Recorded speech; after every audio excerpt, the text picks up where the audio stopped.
President Obama's address about war and peace as he formally received the Nobel Prize today in Norway. Judy Woodruff begins our coverage. The president walked into the City Hall of Oslo, a wartime leader, on hand to accept the most prestigious prize bestowed on peacemakers. It was a paradox not lost on him. Perhaps the most profound issue surrounding my receipt of this prize is the fact that I am the commander-in-chief of a military, of a nation, in the midst of two wars. Just last week, Mr. Obama ordered 30,000 more U.S. troops to Afghanistan, on top of 21,000 he sent earlier this year.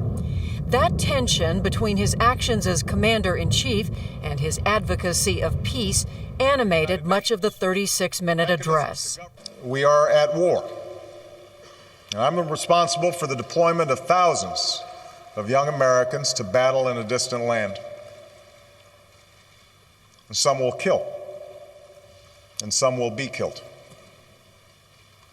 And so I come here with an acute sense of the costs of armed conflict. The president acknowledged, as he did when the prize was announced in October, that he does not claim to have earned the award based on his brief time in office. Compared to some of the giants of history who have received this prize, Schweitzer and King, Marshall, and Mandela, my accomplishments are slight. He repeatedly cited Dr. Martin Luther King, who won the Peace Prize in 1964, and King's inspiration, Mohandas Gandhi. But he said at times a head of state must depart from their nonviolent philosophy. I cannot be guided by their examples alone. I face the world as it is and cannot stand idle in the face of threats to the American people. For make no mistake, evil does exist in the world. A nonviolent movement could not have halted Hitler's armies. Negotiations cannot convince al-Qaeda's leaders to lay down their arms. Developing his theme, Mr. Obama forcefully defended the notion of just war and the United States' role in the world. We will not eradicate violent conflict in our lifetimes. There will be times when nations, acting individually or in concert, will find the use of force not only necessary, but morally justified. Whatever mistakes we have made, the plain fact is this: the United States of America has helped underwrite global security for more than 6 decades with the blood of our citizens and the strength of our arms. The president cited numerous threats to that global security, in particular the Islamist extremism behind the attacks of September 11th. These extremists are not the first to kill in the name of God. The cruelties of the Crusades are amply recorded. But they remind us that no holy war can ever be a just war. Such a warped view of religion is not just incompatible with the concept of peace, but I believe it's incompatible with the very purpose of faith. For the one rule that lies at the heart of every major religion is that we do unto others as we would have them do unto us. In the end, Mr. Obama said it is that faith, and the faith that the human condition can be bettered, that should be uppermost. For if we lose that faith, if we dismiss it as silly or naive, if we divorce it from the decisions that we make on issues of war and peace, then we lose what's best about humanity. We lose our sense of possibility. We lose our moral compass.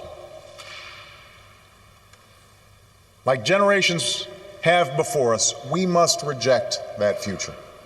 Let us reach for the world that ought to be, that spark of the divine that still steers within each of our souls.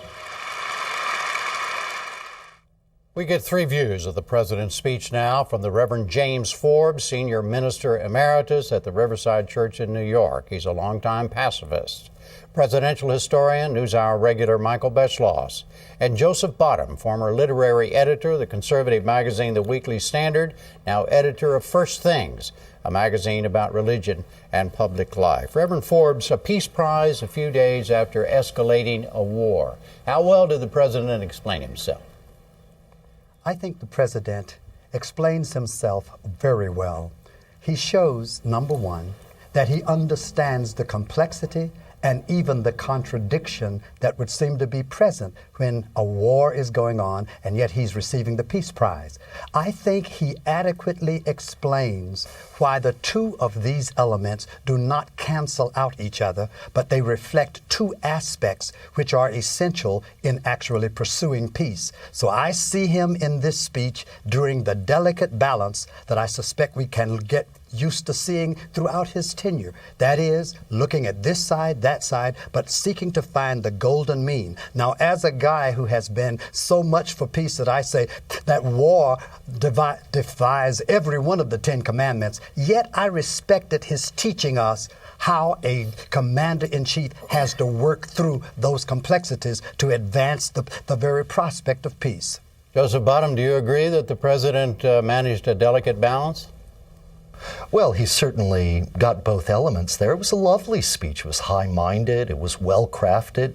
It was utterly incoherent, but I'm not sure that anything could have solved the problem that he faced. This is, after all, a man accepting a Peace Prize while he is at war, and rhetoric won't really fix what logic says is broken.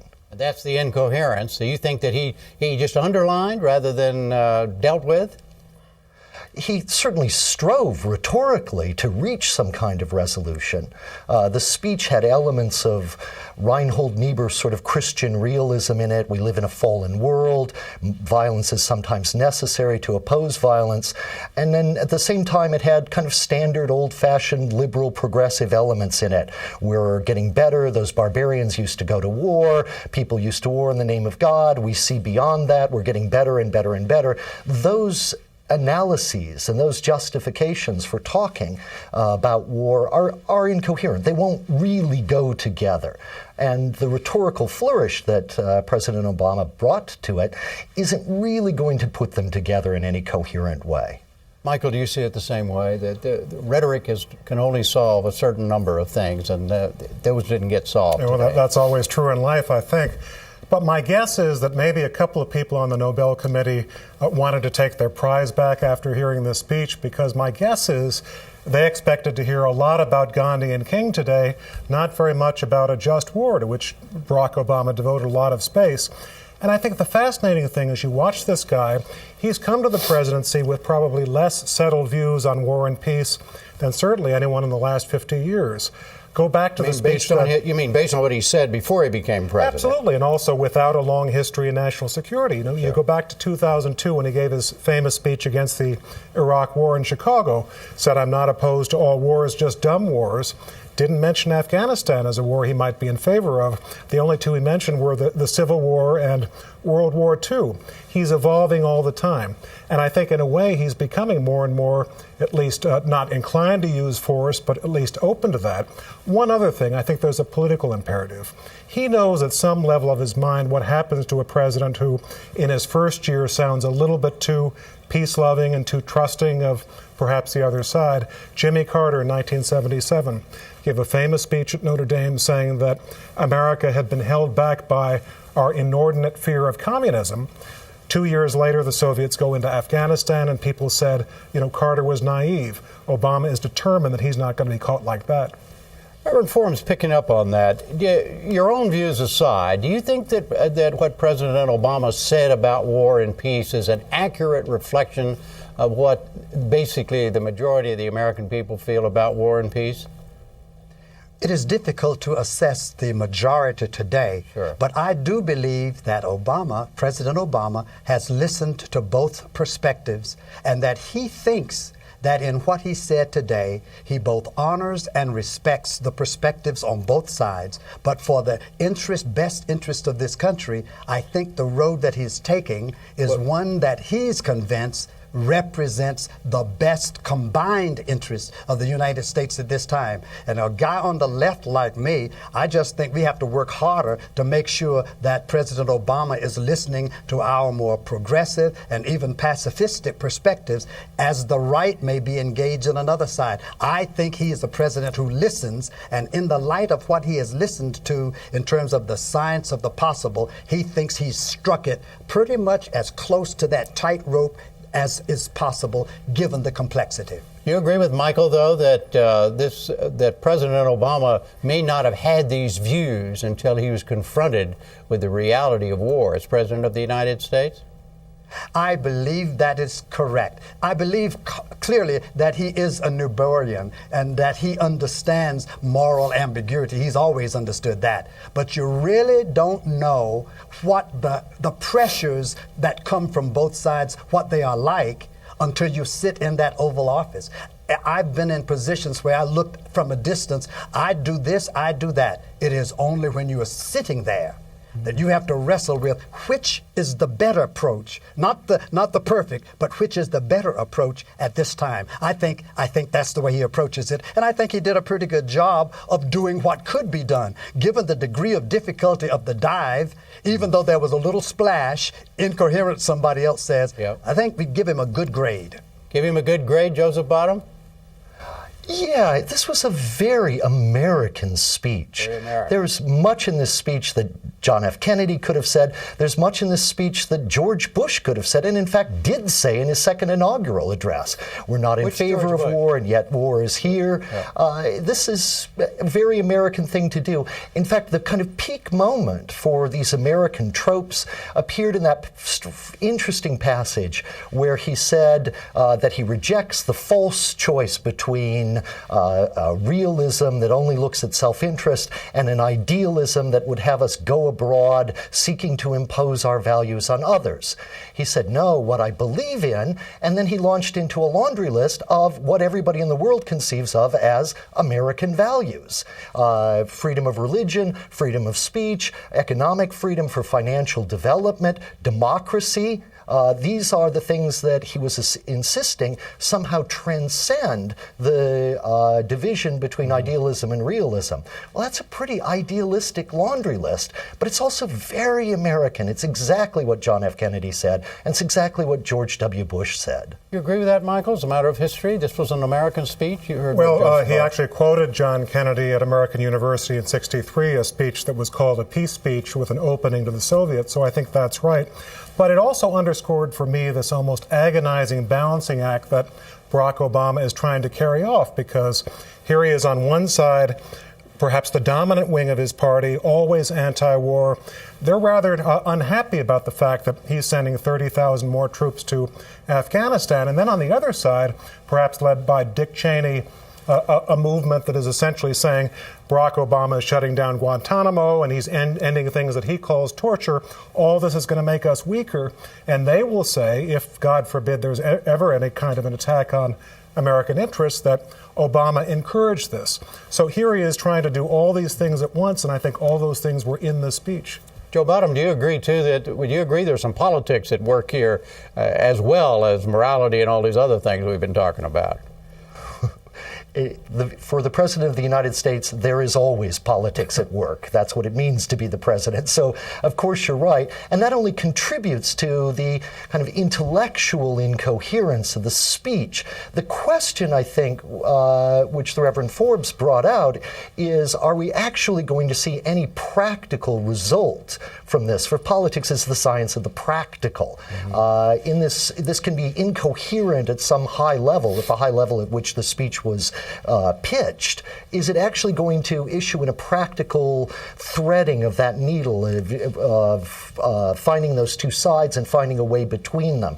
I'm not sure, and I don't think so. I think the speech actually promised concrete action, which is going to be incoherent, as reflective of the principles, the incoherent principles expressed in the speech. Do you agree with that, Reverend Forbes? Incoherent action is probably going to follow an incoherent speech?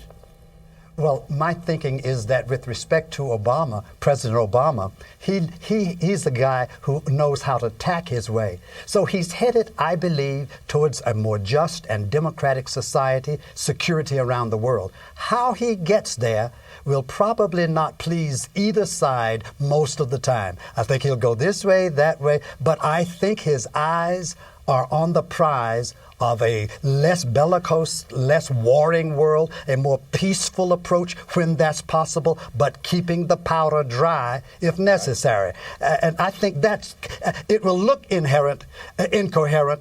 I think there's a method to the madness, even if it appears that way. Finally, Michael, briefly, as a matter of history, is this speech going to be remembered, and does it deserve to be? I think it will be, as a moment that shows what Barack Obama was thinking about war and peace in 2009, which may be very different from the way he thinks about it 4 years from now or 8 years from now. But, one thing that's arresting about Obama is, to a degree that is more than most other political figures, when he talks, it really reflects what's in his brain. And in this case, I think if it seems ambiguous, it's because he is. Here's a guy who's sending 30,000 to Afghanistan at the same time he's talking about drawing down. These decisions have not yet been made, and this speech actually reflected that. Got it. Gentlemen, all three, thank you very much.